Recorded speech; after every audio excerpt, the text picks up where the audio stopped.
Okay, yeah, then welcome everyone to the weekly colloquium of the Physics Institute of the UNAM in Cuernavaca in Mexico. Our guest today is Professor Patrik Recher from the University in Braunschweig. And let me say some few words on his vita. Professor Recher did his PhD at the University of Basel in Switzerland in 2003. He did then several postdocs at the University of Stanford in the United States, at the University of Tokyo in Japan, at the University of Leiden in the Netherlands, and at the University of Würzburg in Germany. From 2009 to 2011, he was an eminenter group leader at the University of Würzburg, and since 2011, he is a full professor at this university. His research interests are in the electronic properties of graphene, topological insulators and superconductors, noise processes in mesoscopic transport, electronic tunneling through quantum dots, and Latinger liquids. Just to mention some few of his research topics, which have led to more than 100 publications with several thousands of citations. Patrik, thank you very much for joining us today, at least virtually. Would have been a pleasure to have you here in Cuernavaca in person. On the weather, you cannot complain here in Cuernavaca. We have almost all the year 25 degrees Celsius and sunshine. So this is, from the weather side, here is nothing to complain. And so hope to have you here at some point in person, and we're looking forward to your talk. Okay, thank you, Thomas, for this nice introduction, and thank you very much for the invitation. It's a real pleasure, and I'm really looking forward to give this talk. Okay, so you can hear me, right? Everything is okay? Yeah, okay. Everything is okay. And you see this. Okay, good. So, so the title of my talk is Transport through Chiral Networks of Minimally Twisted Bilayer Graphene. I'm from Braunschweig, so at the Institute of Mathematical Physics. And just let me tell you a bit, because I don't think everyone knows where Braunschweig is. So Braunschweig is in Germany. It's in Lower Saxony. It's a town or city about 200,000 inhabitants. And just that you see, so Braunschweig is here. So that's part of the map of Germany, and Berlin, which is the capital of Germany, is here. So it's to the east. And let's say the capital of the state, Lower Saxony, is Hanover, which is quite near to Braunschweig to the west. And so, and Technical University of Braunschweig is the oldest technical university in Germany. And Braunschweig is also home of the National Metrology Institute, which is called PDB. So we have some collaboration also with Hanover in an excellence cluster. And this is also the funding which led to this work here. And I have to thank my collaborators, especially Christoph de Boyle and Fernando Dominguez, so who did all the hard work on this project.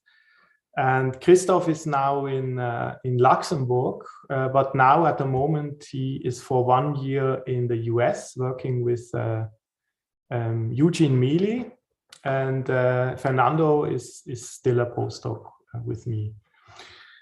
And the work I will tell you about today is published in 2 papers here. So I would like to tell you a bit about especially a network model of minimally twisted bilayer graphene. So this network model essentially is in a regime where the twist angle of the 2 graphene sheets is really small. So it's below this magic angle. And there you get a kind of scattering network of valley-chiral states propagating along links, which can scatter via metallic small regions, which we treat as scattering regions. And essentially taking into account 2 channels which appear on these links, we were able to, or I will show you that we can predict certain features which were predicted by other people, but in a unified, let's say, framework of the scattering theory, namely zigzag modes and pseudo-Landau levels. And with this scattering theory, we are then also able to do some transport calculations, and especially magnetotransport in 2 and also for a terminal setup. So I would like to start a bit with graphene. For people maybe who are not so familiar, I don't know. You can also ask me questions during the talk if you feel like you should know something. So graphene was the first two-dimensional material discovered, and it was discovered by Andrei Geim and Konstantin Novoselov in 2004, and they got a Nobel Prize for this about more than 10 years ago. And it's essentially a single layer of graphite, so it's really truly two-dimensional. And the graphite essentially is a honeycomb lattice. So for a theorist, this looks like this. And so let's say the honeycomb lattice has carbon atoms, right? And these carbon atoms have 4 valence electrons, and 3 of them, they are used for covalent bonds to the neighbors. So there are 3 neighbors or nearest neighbors for each of the carbon atoms. And 1 electron is in a so-called pz orbital, which is out of plane, and this is responsible for the hopping or for the transport properties of graphene. Note that there are 2 sublattices in the unit cell, and this essentially can be solved, and that's done a long time ago here. And what you get, and that's maybe important for the rest of the talk, is that close to 0 energy where the conduction and valence band of graphene touch each other. So it's a kind of like, it's not an insulator, but also not a metal, because density of states disappear at the Dirac points. And there are 2 independent Dirac points of states with energy close to 0, which are called K and K prime. Yeah. And the special thing is of graphene is that the dispersion relation between energy and momentum is linear. It's like for photons. So it's like the electrons would have lost their mass. Yeah. And this is because of the interaction with this lattice, right? And so that's maybe the thing which are important. There's other nice physics, like there are pseudo spins. So it's like a relativistic theory. This comes about because you have 2 sublattices and there are 2 valleys. Yeah. And but okay, for now that's enough. So we have these linear dispersing states in the 2 valleys K and K prime. So let's say what is now twisted bilayer graphene. So in twisted bilayer graphene, you have 2 graphene layers which are put on top of each other and slightly, let's say, rotated against each other. And the rotation angle here is this theta. Okay.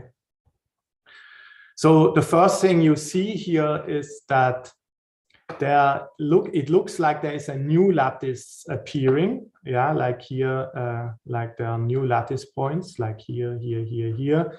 And this lattice constant is much larger than the lattice constant of graphene. So actually, for small twist angles, this can be on the scale of 100 nanometers, yeah. And what you also see is that there are regions which I call here A, B, and BA stacking, which is actually what would happen in usual bilayer graphene in the low, like in the, let's say, relaxed positions, namely that 1 atom at 1 layer is in the middle of the hexagon of atoms of the other layer. So this is called AB stacked or BA stacked, depending on if the A atom is on top of the B atom or the other way around. Here with denoted with B1 and A2. Or there are regions like here where essentially the 2 hexagons of the 2 layers, they're on top of each other. So it means that the A1 atom of 1 layer is on top of the A2 atom of the other layer. Okay. And the point is now, if these 2 layers would be independent, so they are not coupled, if they would be not coupled, then the physics of each layer is just the same as graphene, right? So that would be kind of boring. But because there is a coupling between the layers, it's now depending on the angle very much what kind of physics you get. And I think the hype really went off for twisted bilayer graphene when it was discovered that, and also experimentally, that there is a magic angle around 1 degree of 1 degree, where essentially the bands of twisted bilayer graphene become flat. And in this sense, the interaction is strong, or can be strong. And then there were predictions and also experiments where people have observed like physics which are usually associated to strongly correlated systems like Mott insulator, superconductivity, ferromagnetism, and other effects. So the thing is, now if we go to smaller twist angle than this 1 degree, let's say 0.1 degree, then there is something like a lattice relaxation. So essentially, as I said, the AB-BA stacked regions are energetically more stable, and they grow on expense of the AA region, which becomes smaller. And in this sense, this structure then looks very much like a network where there are links connecting these AA regions where you have this AA stacking, and there are large regions of AB or BA stacked regions. And the point is now interesting, what we should look at now are these links. So essentially the link where the AB stacked region goes over into a BA stacked region. And now if we apply an electric field out of plane, essentially there is a gap opening in an AB stacked or BA stacked bilayer. Yeah. And that's very well known from just the usual AB stacked or Bernal stacked, also called Bernal stacked bilayer graphene. When you have an electric field out of plane, you break inversion symmetry, and there will be a gap U opened, which is proportional to the electric field you apply between the layers, or the voltage between the layers. And now the interesting thing is that let's say this situation is topological in the sense that if you look into one of the two valleys I explained in the beginning, so there are two valleys of graphene, and there are also two valleys in bilayer graphene.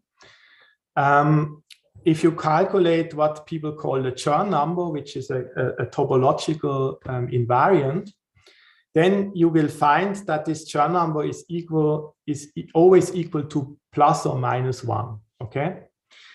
But now the Chern number in, let's say, in the AB stacked region in the valley K, okay, let's say AB stacked region. So this is gapped, yeah. But let's say this Chern number is, let's say, plus 1, okay. Then we know that the Chern number in a BA stacked region in the same valley, so in the same K, is minus 1. So it changes by 2. So it means that if you cross a link here, if you have essentially this electric field applied, you are guaranteed that there are two so-called valley chiral states, which are situated around valley K, and they move like here shown to the right, and you would get such a network like shown here with the arrows according to the state propagation direction. Okay. But if you now look into the other valley, the thing is that the Chern number in the other valley has to be opposite to the Chern number in the first valley, because the sum of the two Chern numbers have to be 0, because there is no time reversal symmetry breaking, so they have to add to 0. But it means that in the other valley, there are chiral states moving in the other direction. And I just showed that now on this scattering network, the arrows, they just go into the other direction. Okay. So it means that we have now, let's say, a network of two modes per link which move in one direction, okay, like this, if I'm looking only into one value. And the point is now that we believe that essentially, because this, let's say the network of the moiré lattice, or the bigger lattice, yeah, is much bigger, the lattice constant, than that for the graphene layer. And therefore, these two values should not be coupled when things are changing, let's say on the scale of the moiré lattice. They only coupled if things change on the scale of the let's say true microscopic lattice constant of graphene. Okay, so we can think that we have two independent values and therefore two such independent networks. And the thing is now that in the presence of this electric field, this AA region remain gapless. So there's no gap opening at the AA regions, only in the AB and BA regions. So it means that these, let's say, chiral propagating states can be scattered at the AA regions to the other links, right? And now the point is that there was, I mean, there are other papers like this paper here from the group of Alan MacDonald,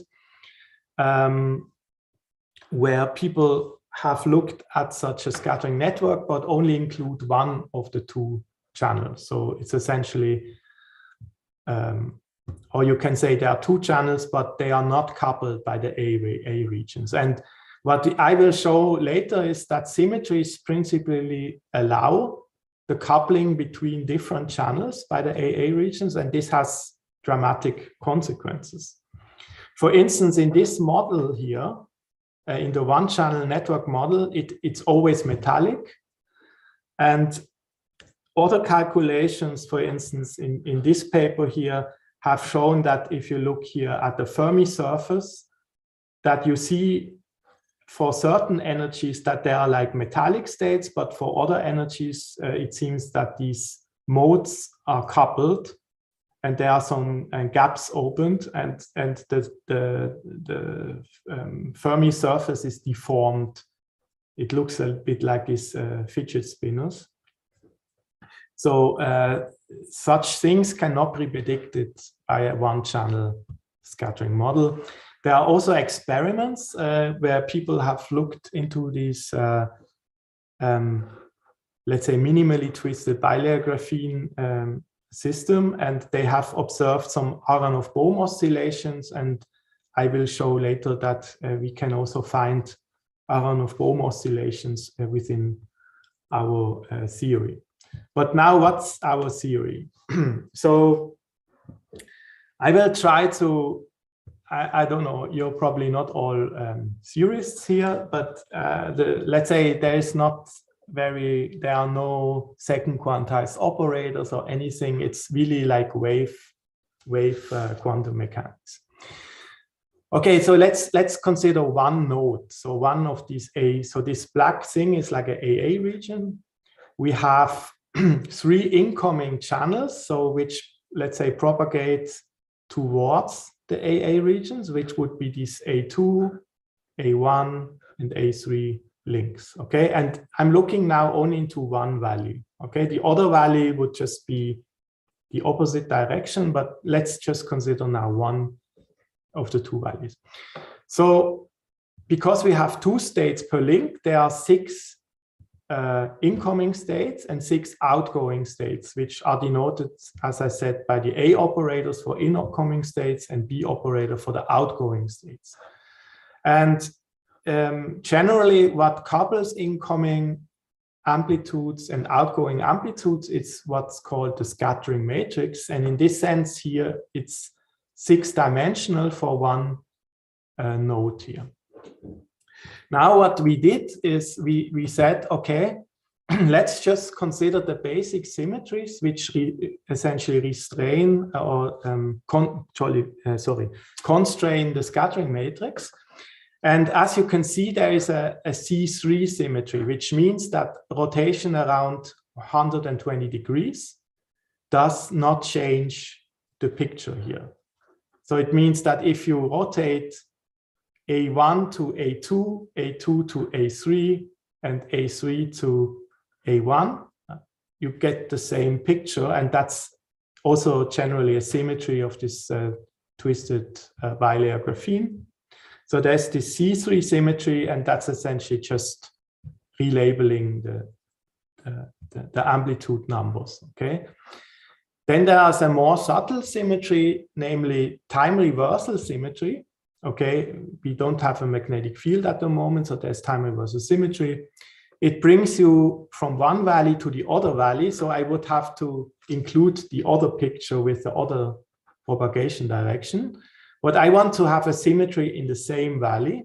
And now what helps is there's another symmetry, which is rotation around 180 degrees, which also is only a symmetry if I change the valley. Because you see, for instance, this link, if I rotate it by 180 degrees, the propagation goes to the other direction. And this means that's a state in the other valley. But if I combine these two, T symmetry and C2, I get a symmetry in the same valley. And actually, this tells me something about the deflection to the right, which is connected to deflection to the left. So this is a constraint on the scattering matrix.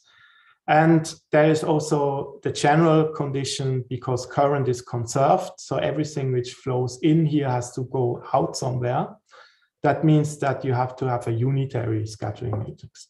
So if I'm only looking at this, I can essentially construct the scattering matrix having some free parameters, which is allowed, but only to the extent that these symmetries are obeyed. But let's say I have this scattering matrix from somewhere. How would I find the eigenmodes here? And that's essentially a general, let's say, a theory for networks.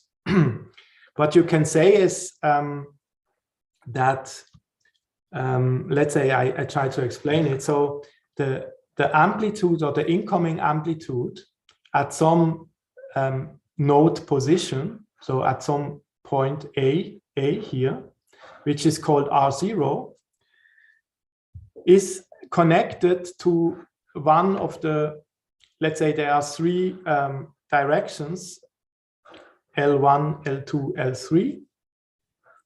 And there are these three incoming states. Let's say here I come in, here I come in, and here I come in. And for each incoming amplitude, I can say the outgoing amplitude or the incoming amplitude is the same as the outgoing amplitude when I just shift the node. For instance, this node I shift to here.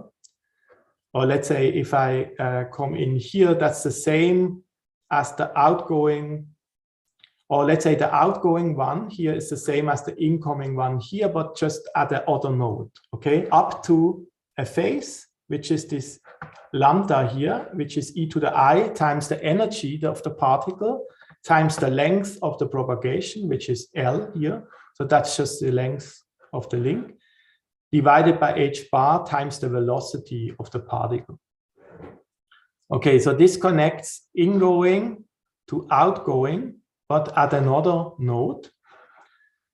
And now I can connect the outgoing amplitude at this shifted node at R0 plus one of these, let's say, translation vectors L1, L2, L3, with the outgoing scattering amplitude at the original point R0, because the whole network is translation invariant because of it's like a crystal. So therefore, I can say that there must also be a connection of the outgoing amplitude at a node which is shifted by this vector Li with the original node position. And that's just actually the Bloch theorem, which gives you an information on the crystal momentum K here. And this Ki is just K, so the full vector K times the Li vector. So K essentially projected on the direction of propagation. And now you have essentially a connection of the incoming amplitude with the outgoing amplitude at the same node. Yeah. What you now want is actually a connection of A with A itself, and that's actually given by the scattering matrix. So I can replace B by S times A, and then I get this condition here that essentially, or what I get is this condition where M is just the propagation matrix due to the Bloch theorem with the 3 directions, L1, L2, L3. And now that this has a non-trivial solution, it's just like for eigenstates in quantum mechanics, you search for a solution which has a non-zero incoming vector here. And that's the same to say that the determinant of this matrix here has to vanish. And this gives a connection between the energy E and the crystal momentum K. Okay. Good, so that's how we calculate the scattering network. And now let's look actually at the scattering matrix we need to get this network. So first we do an assumption and we say there's no forward scattering. So it means that if I have a mode which comes in like A2 here, it can only scatter to B1. Sorry, or I can scatter, let's say, which is a right deflection, or you can, let's say, come in here from A3 and make a left deflection. What is not allowed is essentially to go just straight through, so from A3 to B3, which would propagate away in this direction. So, okay, that's, why we can do this is just, it's allowed by symmetry, and maybe it's also a good assumption because there are ways to figure out that, let's say, there is a large overlap of wave functions which make deflections, and for the forward scattering you would have to go somehow around here, and therefore we guess that this is kind of smaller, this overlap, and therefore the forward scattering is weaker, but we can include it later. In this case, the scattering matrix we can show has only one parameter, which is essentially the deflection phase. If you come in, let's say here from A3 and you deflect to B3, so you make a left deflection. That's given by this element here. What you can also see is that there's another way where you would come in here, but you would deflect to the other channel in B1. So the first channel is this entry, and the other channel would be this entry here. Okay, so that would be the deflection phase if A3 comes in from the other channel and goes into the same mode of B1. Yeah, and you see that this phase is -1 here, is certainly different from phi for general phi. Okay, so what it means is now, first of all, we see indeed that we can change the channel by the deflection, yeah, which is what I said in the beginning. So that's probably possible. So that's possible by symmetry. And we also see that in general, the deflection phase is different if I change the channel or if I change not the channel. Okay. And now it's a question, what kind of, let's say, network modes we can get if I just change this parameter phi, and we find that phi can be 0 up to pi over 2, and this would give different network modes, which I want to show now. So another thing is essentially that we can see is that the energy only comes in this phase factor. It means that if the energy is changed by h, so the Planck constants times the velocity over the link length, then I get the same energy spectrum back. So it's a periodicity with the period h times the velocity over the link length L.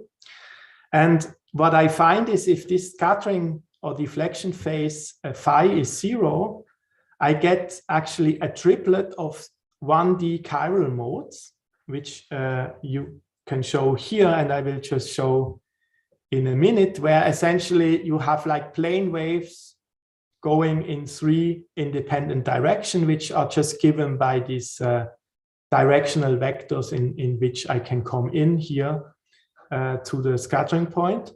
And if I go to a scattering phase where phi is pi over 2, I get actually no k dependence at all, and that's the physics of so-called flat bands. Okay, but now so how can I understand this physics? Okay, so that's just a mathematical equation. So it doesn't seem to tell me much about how my electrons would move on the network.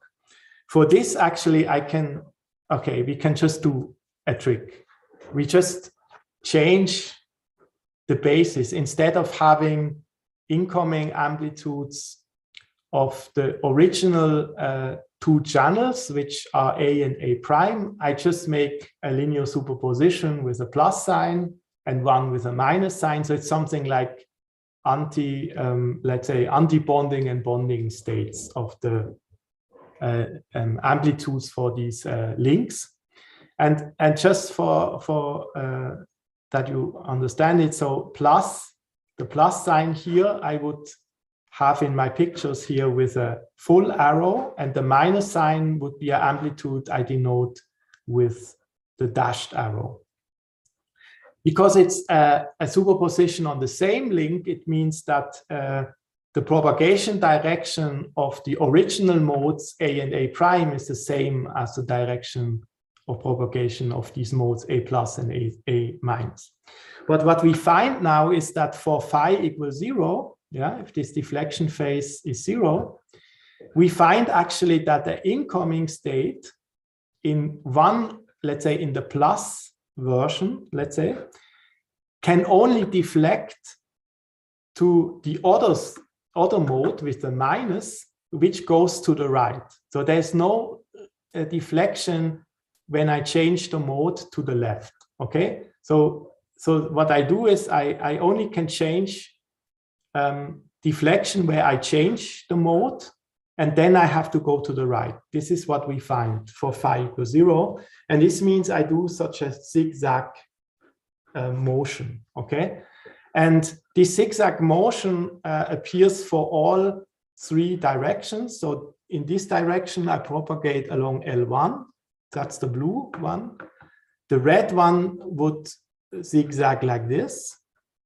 I propagate to the right. Okay, and for this green one, I zigzag like this. Okay, and this goes to the L2 direction. So what I get is 3 independent zigzagging modes, which propagate along these link vectors L1, L2, L3.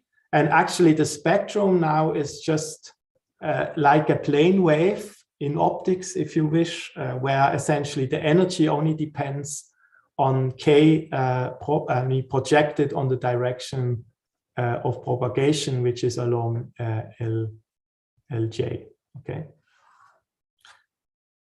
Okay, good. So these are 3 metallic zigzagging modes.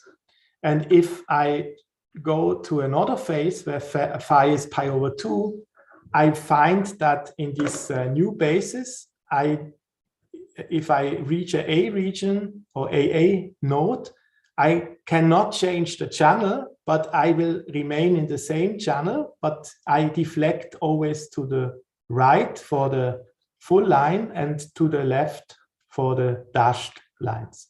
So this means that the scattering matrix in this, let's say, in this parameter range where phi is equal pi over 2 has closed circles. And closed circle means you cannot propagate anywhere, right? And so these are essentially closed orbits and not moving states. And therefore, your energy does not depend on K. So again, there are 3 modes like denoted by J, but there is no K dependence. So it's just a constant in the Brillouin zone of this network. And this n dependence actually is just because there is a symmetry, or let's say a periodicity, as I said, if you change by this energy h bar v over L. Yeah. So there's a periodicity of the energy spectrum, and because we did not, or let's say we assume that these modes live in all energy space, so there's no no largest energy. Essentially, this just repeats indefinitely. You just get periodicity of bands. Okay. So if I look now, let's say, into the network Brouillard zone, which is actually like in graphene, it's this hexagon, and let's say K bar, K prime bar, and M bar are the high symmetry points, and gamma bar of this Brouillard zone.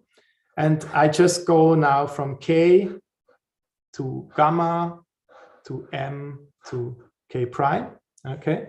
And I see now that in one period of the spectrum, I get always 6 states, like it should be, because the dimension of the scattering matrix is 6 by 6. So you should also get 6 eigenstates. And you can see it here: 1, 2, 3, 4, 5. 1, 2, 3, 4, 5. Yeah, that's probably, yeah, there's another one which comes in here because I start counting from here. Okay, there are 6 states.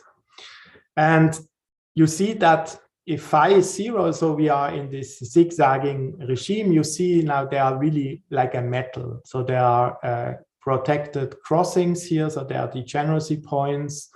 And you see that there are no gaps in the spectrum. They are always linearly dispersing states. And these are these zigzag modes here. These dashed lines actually are the order valley, which we also included. So this is not K prime bar here, but it's essentially the order original valley of the graphene lattice. So, and this states with the dashed lines are then related by time reversal symmetry. Okay. What we see is in general that if phi is below pi over 6, then we get a metal, and above pi over 6, we get like gaps, and you see it here. So here it's really a gap. So there are no states here, there are no states here. And if we, and essentially the band or the bands get flatter and flatter. And if we go to pi over 2, we find these really flat states here. Okay, and so yeah, so it means essentially that this spectrum here corresponds then to this pseudo-Landau levels, and each of these two, let's say, one of these lines is always twofold degenerate. So in total, you also get 6. 1, 2, 2, 3 times 2 is 6. And this degeneracy will be lifted if you go slightly towards this situation. So if you go away from pi over 2, you get essentially a coupling between the right-going triangle and the left-going triangle, and which is actually something like graphene we found, but I will not explain this in more detail. Okay, so it means that without the forward scattering, there's a single parameter which defines the spectrum. Okay, so the symmetry really constricts to only a single parameter, and we can find these zigzag modes and these pseudo-Landau level modes as essentially special cases. And the point is that this and this has been predicted for such networks, but not within, let's say, one theory. I guess. So we essentially can show this, that this is possible within a single, let's say, scattering model. So, okay, but now what happens if we include the forward scattering? Maybe let's go to this case. So let's consider now forward scattering. What does it mean? It means now that, for instance, just let's look at this. So I can come in here. This is my AA region, so my node. And what I can do now is I can do this deflection to the left and to the right as we had before, but now I only also allow that, let's say, incoming mode in one channel can essentially cross the AA region, and that's a forward scattering. So you just continue in the same direction, okay? So this process we call PF1 because that's essentially the probability to stay in the same channel and to do the forward scattering. And there's also a PF2 where the incoming channel will switch to the other channel. And let's say for simplicity, we assume that, that there is only one probability for deflection. So deflection where you stay in the same channel or deflection where you change the channel, we just have the same probability. Actually, we had in the PRB paper, we also consider the case, a more general case where the intra channel deflection and the inter-channel deflection can be different, but this will not lead to qualitatively different physics. But let's say in this parameter, let's say range, I have now instead, in addition to the deflection phase phi, I have two new parameters for my scattering matrix, this deflection probability and the intra-channel forward scattering probability. And the other one, let's say PF2, where I change the channel, this is just given by unitarity, so current conservation, that this is a function of the other three, okay? Or better, of these two, PF1 and PD. Okay, just, I mean, if the PF are 0, both, you see that essentially the PD was 1/4. So that was essentially the case we had before.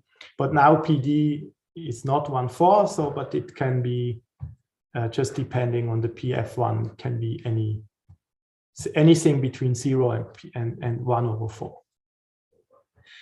Okay, and now without going into details, it's now the question, if I look at the scattering matrix in this new basis, right, in this basis, let's call it the zigzag basis, where I had this symmetric and anti-symmetric superpositions of these two incoming modes, right? I will get a new scattering matrix, and what we find is the following. So if phi is 0, okay, so that was this zigzag case with the zigzagging metallic states. So if phi is still 0, and I include the forward scattering, I can only couple the parallel zigzag mode. So let's say this is one zigzag mode here, okay? And now with this forward scattering, I can couple a parallel zigzag mode, essentially the one with which comes from the neighboring scattering site, okay? So what I can do now is, instead of zigzagging like this, I could do one deflection, and instead of doing the next deflection, I now make a jump, namely doing the forward scattering through the node, and just go here and maybe zigzag like this. But the point is, the direction of motion along the zigzag channels is not changed, okay? What we find now is, if we include now a finite forward scattering, is that the Fermi surface, okay, actually, I should have showed this here. So if there's no forward scattering in this phi equals 0 case, the Fermi surface is just a triangle which comes from the three plane wave modes, right? It's a triangle. And now with the forward scattering, there is a warping of this triangle, but there are no gaps, okay? It's still a metallic state, okay? So it's still a metal, but there is some warping, and this warping in our model comes from a finite forward scattering through the node. Good, so what happens if now we have forward scattering, but we go away from phi equals 0, okay? So now there are two processes which can couple different zigzag modes. So one comes from forward scattering, which you see that this is only finite when phi is not 0, okay? And it's only possible if the forward scattering, which is here this F, F is just a superposition of the two forward or the square roots of the forward probabilities for intra and interchannel forward scattering. Then we can couple, let's say, this blue zigzag and the green zigzag and the red zigzag, but so that, let's say, we change the channel by the forward scattering, let's say, going from A plus to A minus or B minus here. But you see now that this couples all three zigzag modes, which were independent when phi was 0 and there was no forward scattering. Now you see also without forward scattering, and if phi is non-zero, we can also couple the zigzag modes, which was just already shown here, that we essentially can get gaps even without forward scattering if phi is not 0. So we couple, or you can understand now that this comes from coupling of these three zigzag modes. And this is, for instance, shown here. So what you can do is you have the blue zigzag like this. So you change the channel, go to the right. And now instead of going to the left again, you now change to another zigzag channel, which is the green one, but in the same channel. So it's dashed to dashed. But then because you have changed the zigzag mode, you make now a closed loop like this. So now you have, again, an ingoing and outgoing state with a loop kind of added to this process. And if you now look at the network bands, you see that let's say the combination of these two processes leads actually to a gapped Fermi surface. So you see now not just a warping, but you see now really that this is a disconnected Fermi surface. And I have showed in the very beginning that this was also discovered in more, let's say, microscopic models, that you can have this. And let's say in our theory, this comes from two effects, namely a forward scattering, which is finite, and also, let's say, from this deflection phase, which is not 0, which couples the three zigzag modes. Okay, now let's say in transport. So let's not going into much detail, but let's say we now apply a magnetic field out of plane, okay? So this gives rise in such networks to closed orbits in general, which means there are Aharonov-Bohm effects, okay? And we essentially now, let's say, looked first into such a strip geometry where there's a left lead and a right lead. So electrons can come from the left lead and transmit to the right lead.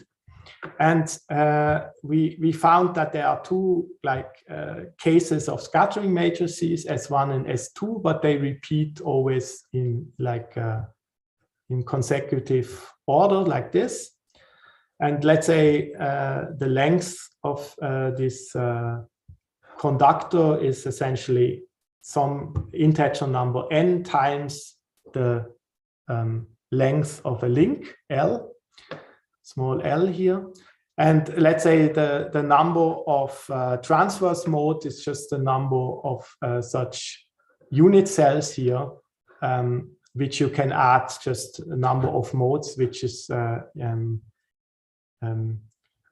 essentially given by W, so the width of the sample over square root of 3 divided by L.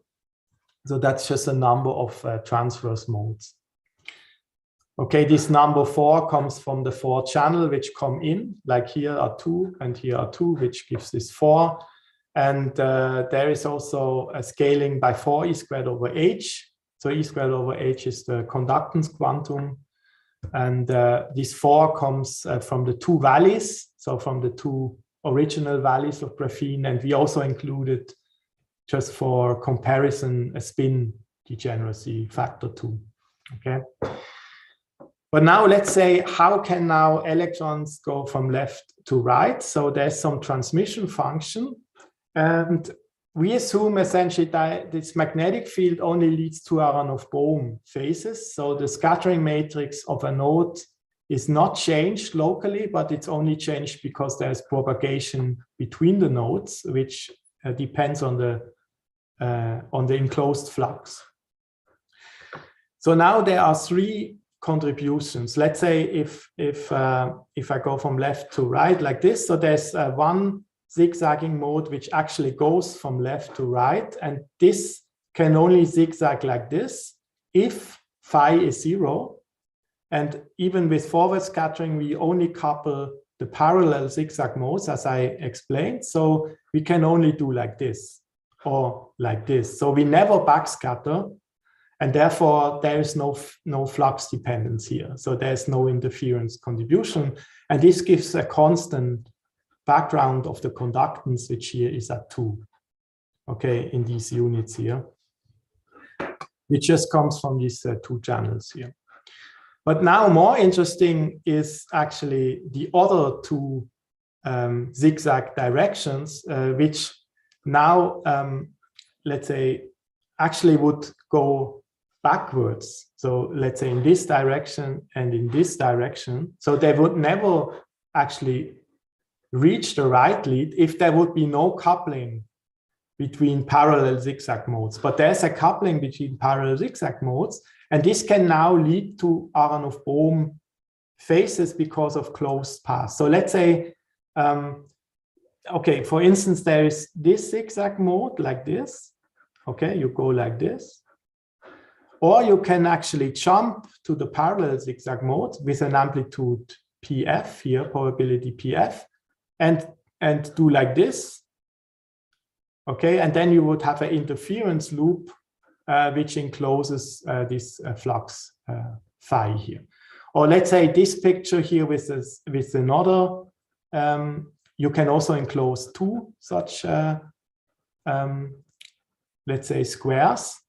By let's say you come in like this, you can jump with F here, you can jump again with F here, and then you stay in the zigzag mode, and you can jump again with F here, you go like this, or you can transmit like this.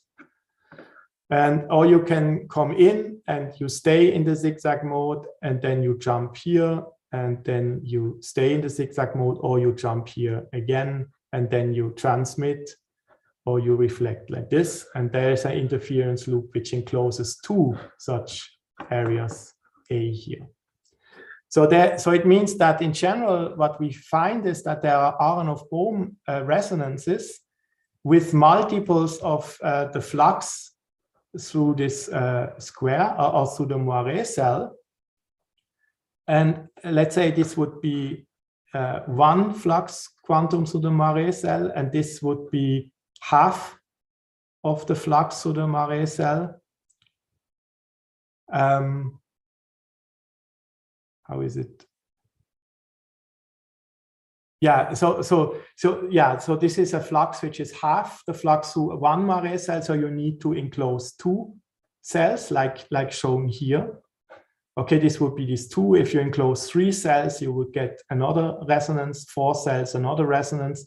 And okay, if this PF is not too large, right? So it's 0.4 to 0.8, you will see that many PFs is suppressed, so that these peaks are kind of smaller, right? But you see that they are larger if PF grows, okay? But you see now that we get Aharonov-Bohm resonances which are connected with periods which are associated through the flux through a moiré cell here, okay?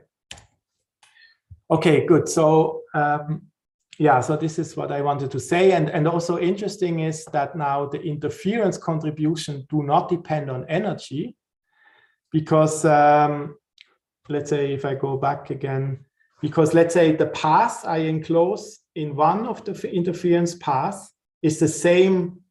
So you pick up the same dynamical or the Aharonov-Bohm phase in the other interfering path, so that the dynamical phase, which depends on energy, is the same for all the paths, because you can only couple the parallel zigzag modes, and this gives no energy dependence. And at the end, this means there is no temperature dependence of the Aharonov-Bohm oscillations, and that's actually interesting. So that's a prediction. So if you would see no change with the temperature, that's essentially would be a hint that you really have these zigzag modes. Okay. In general, if you go to a 2D regime, so I just can now make phi on equals 0. So then we couple all the three modes, and then paths like this are also possible, as I have showed. And here you would enclose only half of the flux of a moiré cell. So you would see another period appearing if you would have such processes.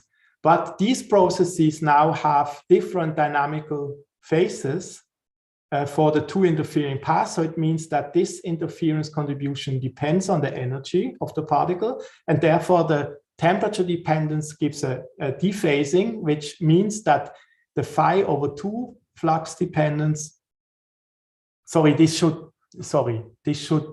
a mistake. This should be the flux over 2, So that's half of the flux through a moiré cell.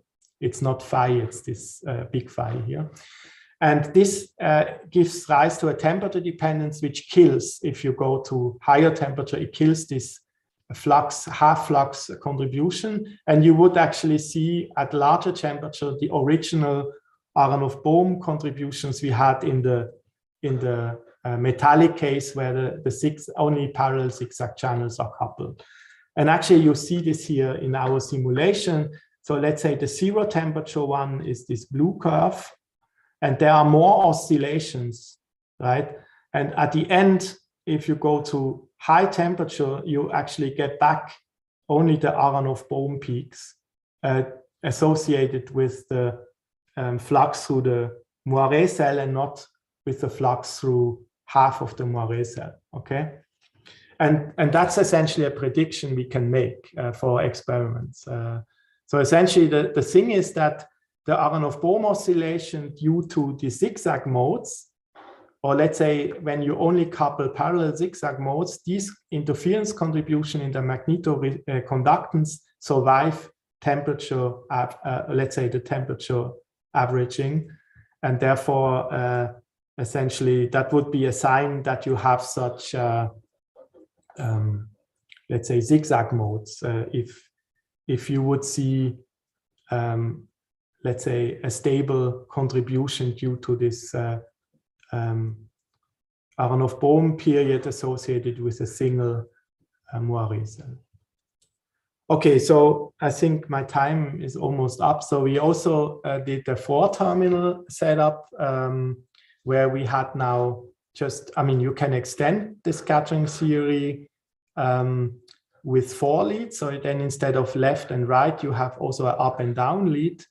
And then you can, just construct again the total scattering matrix, which has elements which tells you the connection from, let's say, the left lead to the right lead, or the left lead to the up lead, left lead to down lead, and so on, between any of the 2 leads, right?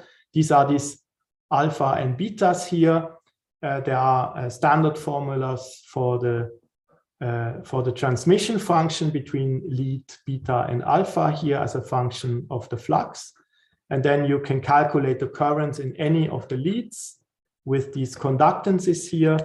And what we can find, for instance, in these 4 terminals setups here, for instance, in the GXX, which we can calculate here through this formula, if we assume that there is a current flowing from the up lead to the down lead and from the right lead to the left lead, then there's a connection between voltage differences and currents in the leads. And if we include an electric field in plane, let's say in the x direction, we see that Aharonov-Bohm resonances are shifted. Okay. Again, this is for phi equals 0, so there are only these Aharonov-Bohm resonances, which comes from coupling of parallel zigzag modes. But now we see that the resonances are shifted due to different propagation directions. So the splitting of Aharonov-Bohm resonances with an electric field in a certain direction in plane, this is also a sign that you have these chiral zigzag channels. And because the resonances now depend on this electric field strength V0 here. And we can also look actually at Hall conductance and let's say here at the spectrum of the Hofstadter butterfly, which essentially is the magnetic network band. So if you have a flux per moiré cell divided by flux quantum, which is given by P over Q, where P over Q are co-prime integers, then you get also a periodic lattice, which is a magnetic band or magnetic network bands. And this is known as the Hofstadter butterfly. And whenever there are no, so this at k equals 0, whenever there are no states, so the density of states is 0 for this network, then there is no GXX, so no longitudinal conductance. So this is these black regions. And the Hall conductance, but the Hall conductance is then quantized actually for these values. So it's an insulator in the bulk, but there's a Hall effect. And this is now a true quantum Hall effect, because now we have a magnetic field, yeah, we have flux. And I should also say now that here we couple the zigzag mode, so we are not at phi equals 0 anymore. So this, let's say the coupled network bands, and therefore it's a 2D system, and we indeed observe a quantized Hall conductance here. Okay, so I'm done. So that's a summary here. So I have showed you that essentially in minimally twisted bilayer graphene, there is a network of valley chiral state where there are 2 channels per network. And we essentially constructed a scattering theory for scattering at the metallic AA regions for such propagating valley chiral states, including both channels. And we showed that only symmetry constraining the scattering matrix based on the symmetry of the twisted bilayer graphene, we get for certain parameters of the scattering matrix, like independent propagating zigzagging metallic channels, which propagate along the three directions of the network here. And so there are 120 degrees rotation for the 3 directions. And if for other values of the scattering matrix, we get pseudo-Landau levels, which are essentially like states which have closed orbits on this network. And that's essentially, these are the true eigenstates, or the scattering states, if there is no forward scattering.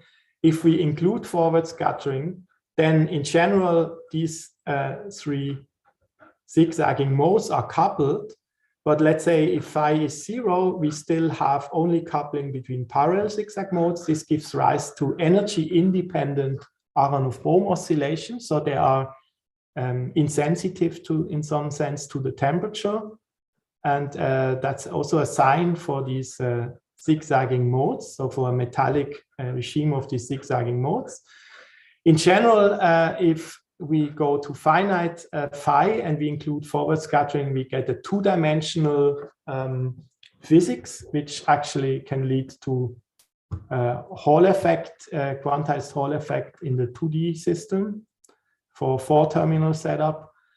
Yeah, and that's essentially what I have showed you. And yeah, we have published these results in these 2 publications, and I think that's all. Thank you for your attention, and I'm open for questions. Okay, yeah, thank you very much, Patrik, for this wonderful, very interesting talk. I enjoyed it very much. Thank you very much. And yeah, are there comments, questions from the audience? There's one question from Eduardo Barrios. Go ahead, Eduardo. Thank you. Hi.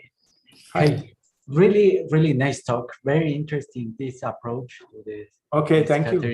Eduardo, really interesting. So, but something that I didn't get is how do you change this fee? This value? Yeah, okay. Yeah, basically, how do you modify this one? Yeah, okay, that's something we have not answered. And yeah, I mean, that's a very good question. I mean, I think, okay, first, let me just try to just say, I mean, the main idea we had was just to look what scattering matrices are possible, just restrained or constrained by the symmetries, right? And now, okay, let me just go back. What was phi? Let's say in this, let's say for the simplest approach where there's no forward scattering, phi was the deflection phase. So it's a phase which you pick up if you do a deflection at the scattering mode, right? So how could you change? I mean, you can change it in some sense by the magnetic field, right? Because, but no, it's not true. We assumed that the scattering phase is independent on the magnetic field. For example, maybe if you change the Fermi, and I mean, we had a very simple model, right? Where these are just linear. I mean, the modes here are just linear dispersions, right? So and they, let's say they are the same at all energies. So in reality, there would be a band gap, and then the states near the band gap bend. So maybe if you change the velocity, maybe you would change the scattering phase. But we have not investigated this. So I cannot really give a clear answer here. Okay, so can I make another question? Yeah. Go ahead. Okay, thank you. Because I also have this question about this scattering matrix. So then the way that you order the different channels, it's A1, A2, A3, and then B1, B. Yeah. So it's so this A here is A1, A2, A3. So these are the 3 incoming directions. So here, here, and here. And then there's another A1, A2, A3. Oh, sorry, I was kind of frozen. There's another A1, A2, A3 from the other channel, right? So there are 6 incoming amplitudes, and there are 6 outgoing amplitudes. Okay. So was this the question, or? And yeah, that was my question. And this is for just one K value. Yes. Right? Yes. So then you have another for the K prime. Okay. Yes. And for the other K value, the direction of propagation is reversed. Yeah. So the incoming modes would be essentially the B modes. Okay. And the A modes would be the outgoing modes. Yeah. Really interesting. Yeah. Okay. Thank you. Well, Okay. Are there further comments, questions? Yeah, my question was actually nearly the same as the one asked already by Eduardo about the actual value of phi in this minimal twisted graphene. If there are any microscopic studies of the actual value. I mean, okay, I don't know exactly all papers. But what for instance, in this work here, I mean, at least what you can see is, I mean, there are some, I think, continuum model or atomistic, I don't know exactly now which one is this. But what you see is that so what is the difference here? EF is changing, so it means the Fermi level changes. So you probe like different energies of the network. I see. Or transport of different at different energies. And you see that the network bands are like more metallic here, and here it's more like what we get when the zigzag modes are coupled. So this is more like the zigzag regime, and this is more like the coupled regime. So if phi goes away from 0. So if I go, so let's say here, if you only have the uncoupled zigzag modes, okay, without forward scattering here, you have exactly a triangle, okay, like yeah, for the Fermi surface. If we include forward scattering, but still only parallel zigzag channels are coupled, so phi is still 0, then you see a warping. And if you include now the coupling, so if you go away from phi equals 0, okay, then the forward scattering leads actually to gaps. You see, I mean, you see like a, yeah, like a hybridization of states at the Fermi energy. And in our theory, this hybridization comes from hybridization of these zigzag modes. And the coupling of different directions is only possible if phi is non-zero. So if you would believe our theory somehow, and compare it to, or let's say our theory, if you believe our theory has something to do with these calculations here, you would kind of say that phi is changed if you change the Fermi energy. Is actually what I said in, to Eduardo's question. But I mean, I'm not saying I have deeply thought about this actually. But yeah, I mean, it makes sense. I mean, I agree that, I mean, we really have a phenomenological model, and our model only predicts what is possible by symmetry, but not how you would change from one parameter range to another parameter range. Yeah. Okay.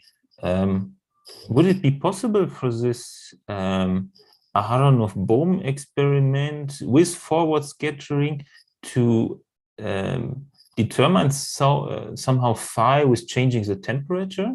Because you showed that there are some resonances which are appearing and disappearing. Okay, yes, I agree. It's a good point. Although I think you have the second parameter, which is the forward scattering, right? You have the forward scattering rate and phi. So yes, thank you. It's a very good question. Point. So again, so if phi is 0, forward scattering only couples the parallel channels. Still, because of the 3 directions, you can still get Aharonov-Bohm effects. But it's always this moiré cell or multiples of the moiré cell you have to include in your interference path. And because of the chirality of these zigzagging modes, the interfering paths have always the same dynamical phase. So let's say if you go like this, go out here, or like this path has the same dynamical phase as this path, and this means there is no temperature dephasing. Okay, so essentially it does not depend on the energy, the transmission here, and therefore there's no temperature dependence. But if phi is non-zero, you still have such paths possible, okay, which have no energy dependence, but you have also now such paths possible. but they also allow for other periods.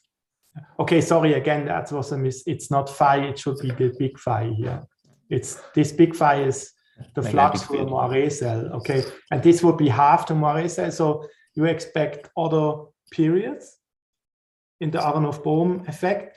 But now, if the temperature is raised, okay, from 0 to some, let's say, higher than this TL, which is essentially the level spacing associated with this link L,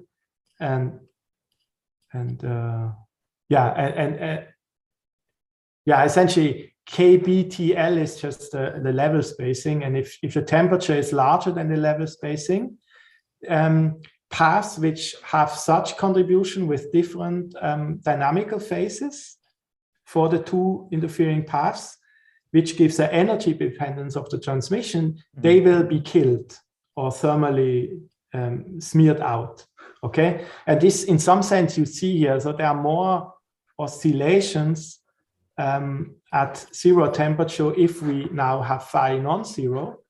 But if you go to higher temperature, you kind of get back to the Aharonov-Bohm oscillation coming from, you know,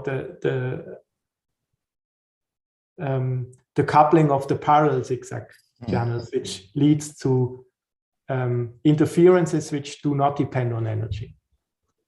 So this is, I mean, I think it's a good point what you said. You said essentially, if you observe something like this, you could say something about phi. So if I look at this curve, okay, there's some, I don't know exactly what phi is here actually.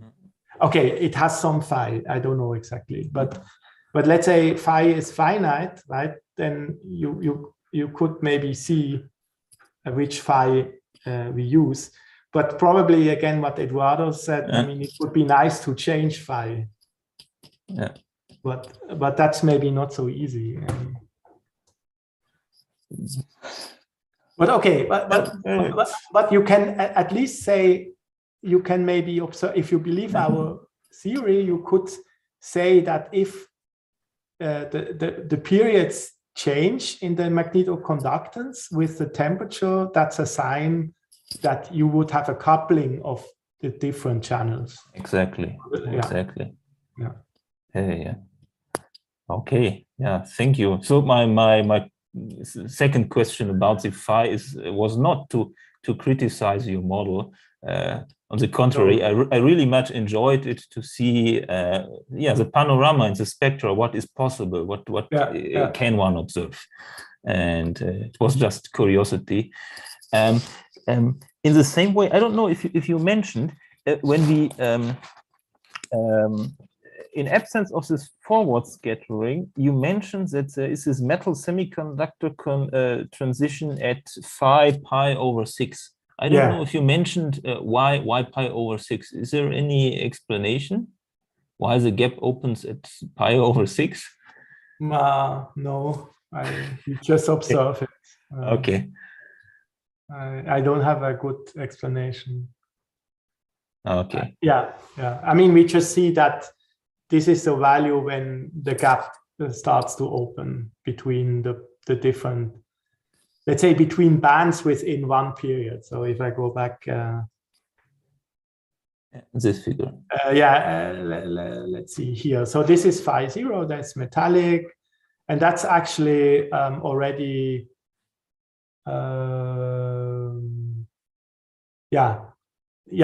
That's already larger than pi over 6, sure, yes. And so you see already the gaps here. Now, I don't have a good explanation why it's pi over 6. Okay. My last question, in the Hall resistance, how precise is the quantization? You showed this color maps there, and I could not see very well if it's. It's 1/2. I mean, essentially, it's 0 and 1/2. You see well, or minus 1/2. Okay. Actually, there are regions which it's are 1/2. right? Yeah. What? but there are regions which are more intense, close to not exactly at phi, capital phi 0, but there's these intense dots. You mean here? Yes, exactly. Yeah. These ones. But this is, yeah, I mean, there I would not expect, I mean, this is essentially wants to stay, I mean, this is not an insulator in the bulk, and therefore it should not be it's not quantized at all. Hall conductance. Okay, I see. Now then you have half conductance quantum. Okay, yeah. Are there further comments, questions?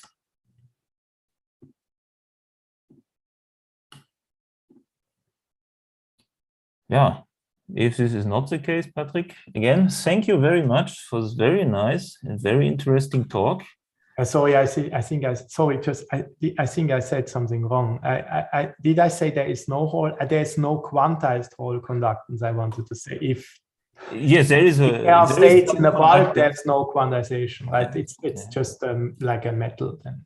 Exactly. Yeah, I understood it in this way. Yeah. Okay. Thank you. Sorry, I did interrupt you, Thomas. Sorry. No. I just okay. wanted to thank you for joining us today. Hope to thank have you very much. I very much enjoyed it, and thanks a lot again for inviting me. It was really a real pleasure, and I was very happy. Yeah, for me too. I was honored to give this talk. I enjoyed it very much. And okay, thank you. And to everyone who listened, thanks a lot. Okay, and thank you.